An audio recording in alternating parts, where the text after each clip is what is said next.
So hello guys, welcome to BBL Vigyan. मैं प्रतीक शर्मा। तो भैया हमारा यहाँ पर लैंड लॉ जो स्टार्ट हो रखा था, उसके अंदर हमारा एक छोटा सा चुन्नू मुन्नू सा बिल्कुल पिद्दू सा टॉपिक रह गया है, दिल्ली अपार्टमेंट ओनरशिप एक्ट 2009। ठीक है जी, तो इस एक्ट के अंदर हमें इंपॉर्टेंट चीज़ें जो है डिस्कस कर लेते हैं। पहले तो देखते हैं statement of object and reason of the Delhi apartment ownership act. ठीक है जी, तो दिल्ली अपार्टमेंट नाम से समझ आ रहा है कुछ दिल्ली की बातचीत होने वाली है यहाँ पर।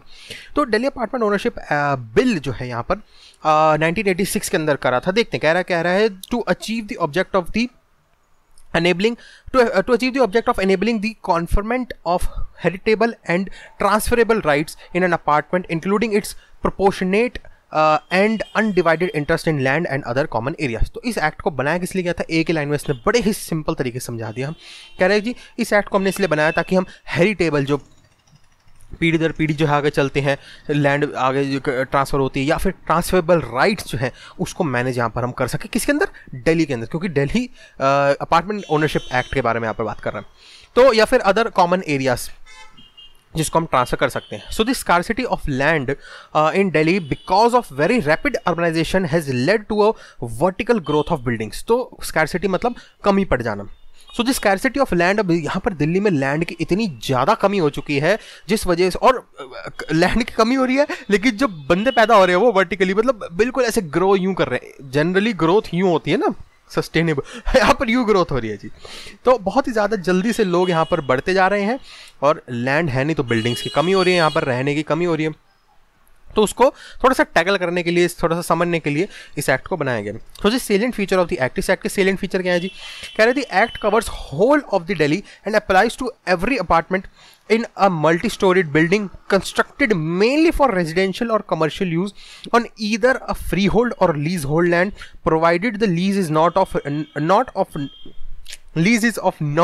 less than 30 years duration। तो यहाँ पर एक ही लाइन में इसने पूरे इसके सेलिएंट फीचर समझा दिए। कह रहे हैं जी इस एक्ट का मेन काम जो है वो दिल्ली के जितने भी अपार्टमेंट हो गए, बिल्डिंग्स हो गई, उसको जो है मल्टी स्टोरेड उनको कवर करेगा जी। ये कंस्ट्रक्टेड मेनली फॉर रेजिडेंशियल और कमर्शियल, या फिर उस बिल्डिंग को उस मल्टी स्टोरी बिल्डिंग को रेजिडेंशियल एरिया में यूज़ कर, मतलब रेजिडेंशियली यूज़ करा जा रहा है रहने के लिए, या फिर कमर्शियली कुछ धंधा पानी करने के लिए यूज़ करा जा रहा है। यूज ऑन इधर अ फ्री होल्ड और लीज होल्ड, या फिर फ्री होल्ड है मतलब खुद की है, या फिर लीज होल्ड मतलब रेंट पे चढ़ाई हुई है। Provided the lease is not of less than 30 years duration, 30 साल से कम की यहाँ पर लीज नहीं होनी चाहिए। तो वहाँ पर ये एक्ट बेसिकली कह रहा है कि लग जाएगा।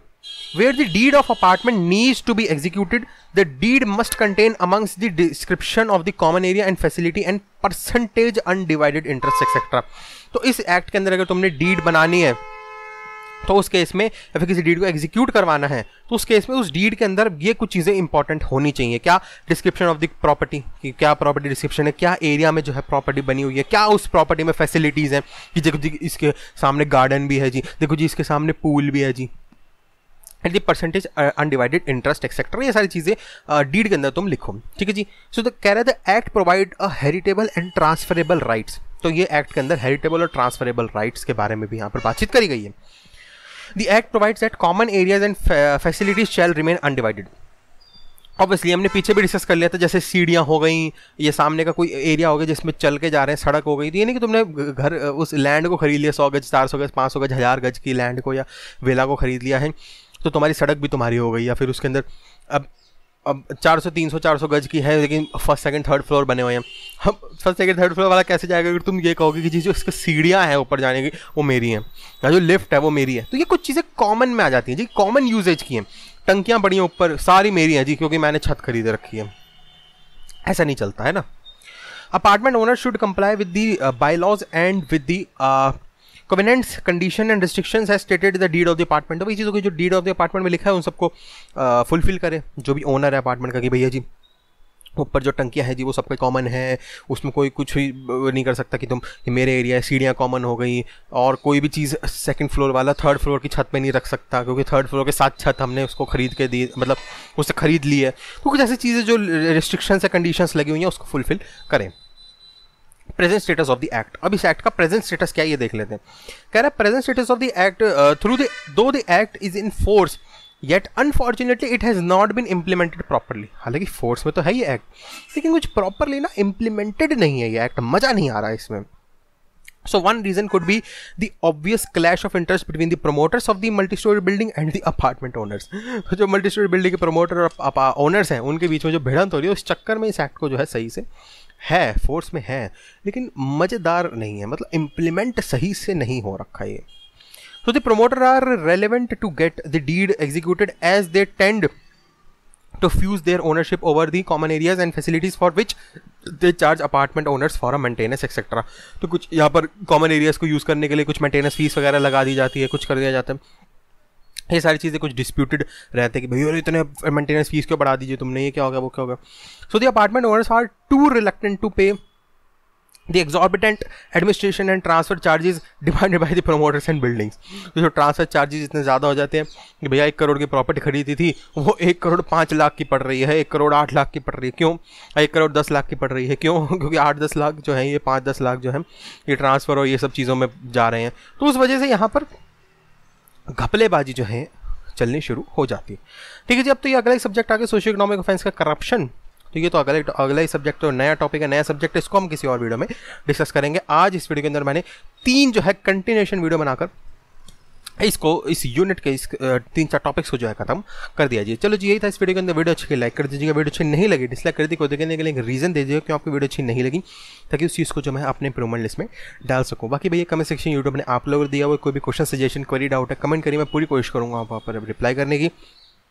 बाकी जो वीडियो के नीचे डिस्क्रिप्शन वाला पार्ट होता है उसको ज़रूर से खोल के देख लिया करो, वहाँ पर मेरे इंपॉर्टेंट कॉन्टैक्ट से लिंक मिल जाते हैं. कभी कभार क्या होता है छोटी मोटी चीज़ें जो भूल जाते हैं वीडियो के अंदर, अब उसके लिए अलग वीडियो बनाओ वो लंबा चक्कर हो जाएगा, तो उसको डिस्क्रिप्शन में डाल देता हूँ कि भैया इस पार्ट में ये चीज़ मैंने गलत बोल दी है, या इस पार्ट में ये चीज़ कुछ एडिशन है, या इस पार्ट में ये चीज़ सब्ट्रैक्शन हो गई होगी जी, ये अपडेट हो गया ये वाला लॉ, ये वाला जो एक्ट है वो अपडेट हो गया जी, अब यहाँ पर ये इररेलेवेंट हो गई इन्फॉर्मेशन या कुछ गलत हो गया.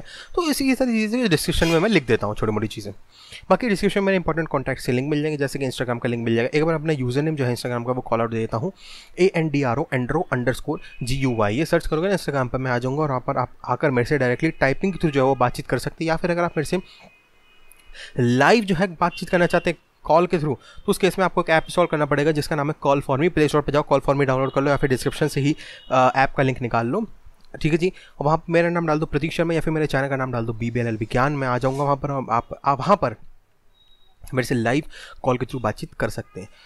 बाकी सब्सक्राइब अगर करो तो बहुत ही बढ़िया, सब्सक्राइब नहीं करो तो कर लो. ऐसे इंपॉर्टेंट सब्जेक्ट्स और ऐसे इंपॉर्टेंट टॉपिक्स जो है तुम लोग कर दोगे मिस.